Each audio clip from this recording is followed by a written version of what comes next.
I am not here to tell you what to do, but this will make you rethink everything. Speakers talk.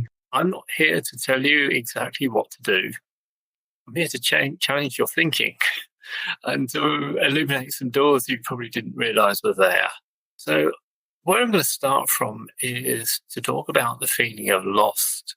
You're feeling lost because it feels like something isn't working.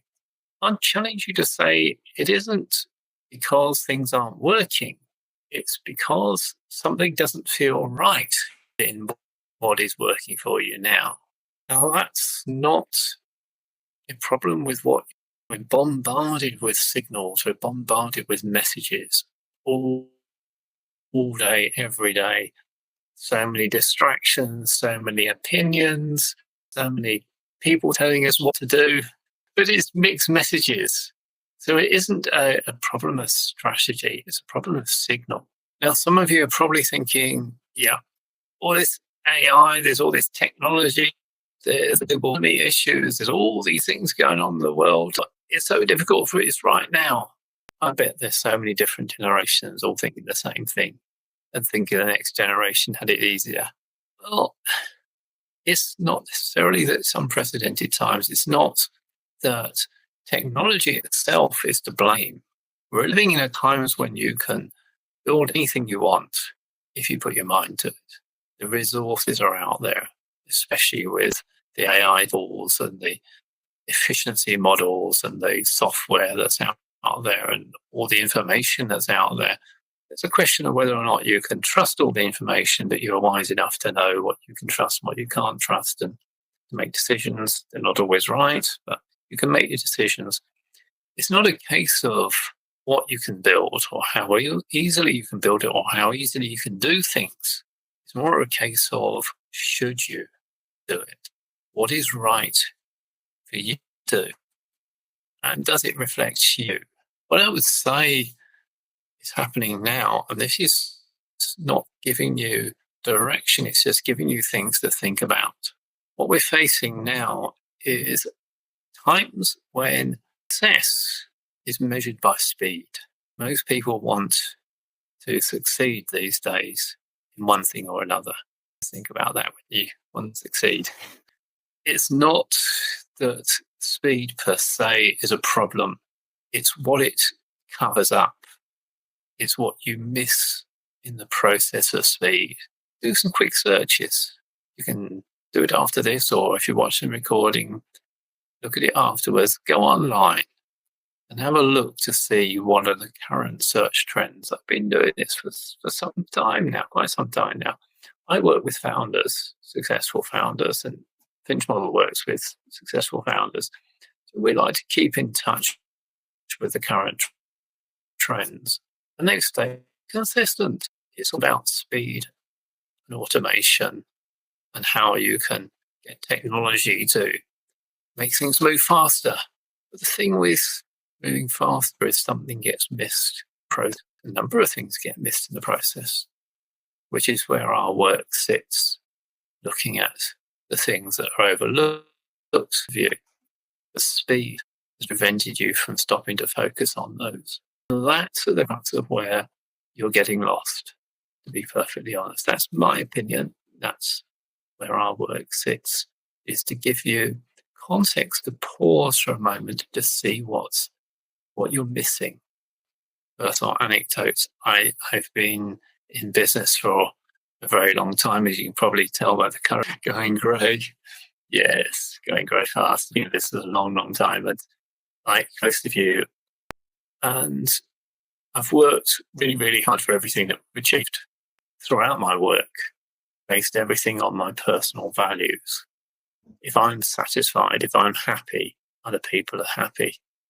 Those are my personal values. They're part of it. Honesty, integrity. Those are my personal values. Everybody's got their own. I'm not going to tell you what yours should be. Our work is to guide you and help you see what is there and what you want to focus on. The issue is trying to be too fast, trying to do everything too quickly, and trusting in technology and trusting in information and trusting in systems and processes to do everything for you. yes, there are some issues there. Technology isn't always entirely accurate. Systems miss things out. I'm doing this off the top of my head. Is it not? If you're into sales and marketing, for example, in my field, which put a message out to 100 people, I'll challenge you to think for one moment, out of 100 people, how many of those actually end up buying something at a decent price? Not talking about low ticket.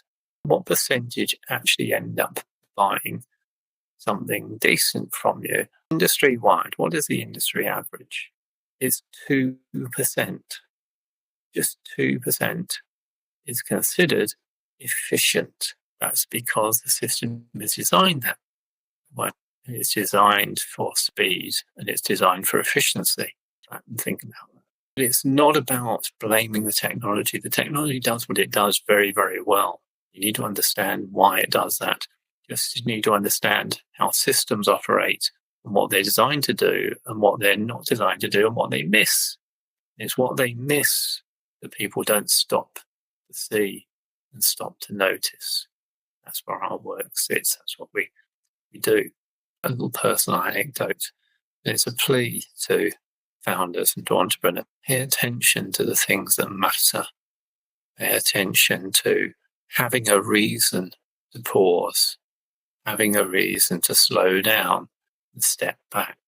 I was at a point in a business last summer in June, where we were being really successful, and I slightly changed direction, and I decided that it would be a really good idea to go into doing some podcasts, because lots of messages to share, lots of information, lots of help. We can overcome the number one issue and provide so much value.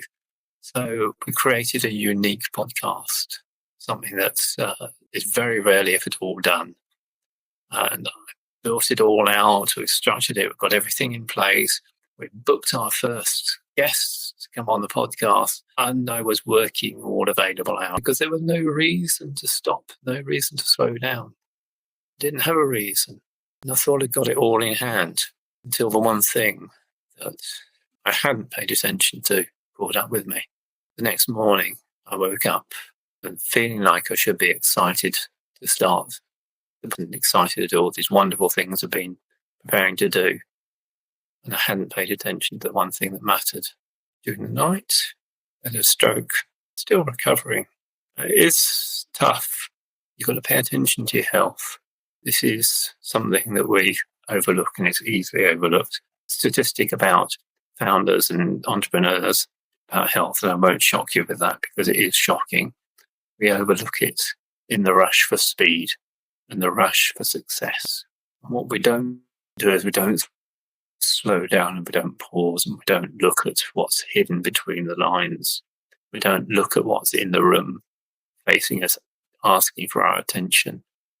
It's such a rush to get everything done. One of the things I did, I had a lot of time recovering, not just the time in ICU in hospital, but the time at home to recover from the worst of the effects of the stroke. A lot of time to stop and think. And I was thinking about what's important to me and how should the business adapt, and how could I adapt and be more myself, which is a large part of where the clarity scrolls came from. I had the idea that we've got so many important things to talk to people about, but trust is the number one issue. How do you get around trust? How do you get people to listen to important messages? And the easiest way to do it was disarm people with humour. I wanted to deliver real, so created some characters, created a fable, and I used satire to deliver our messages. Every week we put a post out on Facebook, on LinkedIn and Instagram under Finch. It's a different episode of a series of them in series. Scroll 1, scroll 2, scroll 3, we're currently scroll 4. And it doesn't give you straight answers. It gives you fables about characters who are in business and the things that they get up to. It's funny. It's funny. And then the realization hits afterwards. And it's designed that way. It's not telling you whether their characters are right or wrong, and what they do is right or wrong. It's the things that nobody tells you. And we need time to stop and do that. We need time to stop and tell ourselves that we're probably doing things that is following convention. Very much our thing is not to follow convention. We don't do sales funnels. We don't do pushing people into buying. We create opportunities. And that's what the Clarity Scrolls is also about. And we've got 2 publications out at the moment. We've got information out there. And we don't create sales strategies. We create opportunities for people to see what they're missing. Opportunities that say, if it isn't right for you, that's absolutely fine. Just take what you've seen and that's fine. If it is for you and but you are still not sure, think about it. No pressure. Take your time, make your decision. If it is for you, follow these links. But before you sign up, we're going to make sure it's for you. We're not pushing you. We give you opportunities to sample, to test, reflect.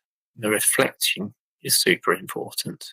Everything we do is turning convention on its head. And it's encouraging people to stop and look at the things they're missing. Because clarity isn't something you discover. Clarity is always there. It's the opportunity to pause and to see what you're missing and to see what you're overlooking. The opportunity to talk and to just have some deep reflective questions. A lot of our work is around that, including the free work and the posts and the episodes of the Clarity Scrolls that we publish. They're designed to help you stop and think seriously and to not follow all of the noise out there that we're bombarded all the time. Just stop and think, is this right? Give you a little idea. The systems that you're following now that have been going in business and marketing for centuries were not designed for the current era. Have you stopped and thought about that? Have you stopped and thought, is it right for you? Discover for yourself. There's a lovely quote by one of our characters in Clarity Scrolls, and I use it in different ways. Every thought, every action is a reflection. What I say to you is, what are your thoughts? What are your actions reflecting about you? And are you pausing long enough to stop and think about it and to see what it's reflecting about you and how you would like to be reflected to others? You're not lost. You're not confused. You're just not paying attention to what's there in front of you right now. Every thought, every action is a reflection. And I'll leave you with that. And every story can change the world. Together we are global speakers talk.